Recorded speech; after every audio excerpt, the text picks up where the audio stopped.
Okay, as we look at this video, we're going to be looking at this cosine graph. So once again, start by figuring out amplitude and stuff like that. Amplitude is number in front, which is a 3.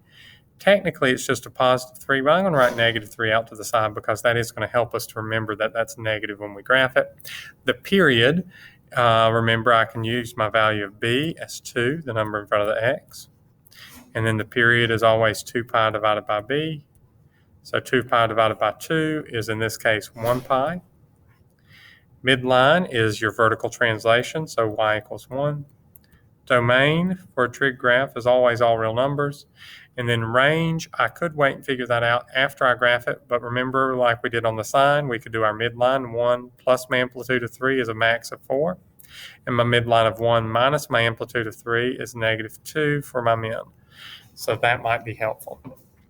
Now, when I go to graph this, what I'm going to need to do is start by sketching my midline.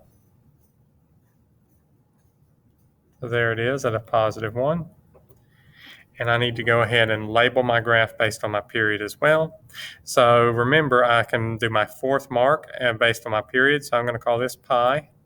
And then if 1 pi is all the way across, halfway there would be pi over 2 or 1/2 pi. If you wanted to do the others, they would be 3/4 because that's halfway between a half and 1 and 1/4. But like I said, as long as you have the pi and the pi over 2, you'd be okay for having your graph labeled. Now let's go ahead and switch colors and do our actual trig graph. Cosine either starts at a maximum or a minimum, and here's where this negative comes into play. Instead of starting at a 3 above my midline, it's going to start at my minimum, which is 3 below my midline, which I could count out, or I could use my range and say, hey, negative 2 is my minimum. So it starts at the minimum, and then it always, when you're at the bottom, the next place you go is the middle, which is your midline. Then you're going to go on up to the maximum, which is 3 above the midline. You could either count up on your graph or use this value over here. It is 4 either way. Then when you're at the top, you go back down to the middle, and then you go back down to your minimum. And you could keep going if you want, but you don't have to. That pattern could keep going forever.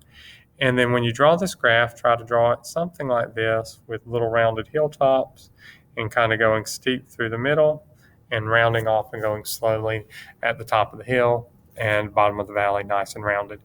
And if you wanted to keep going, once again, you could, continue that graph out just as far as you wanted to.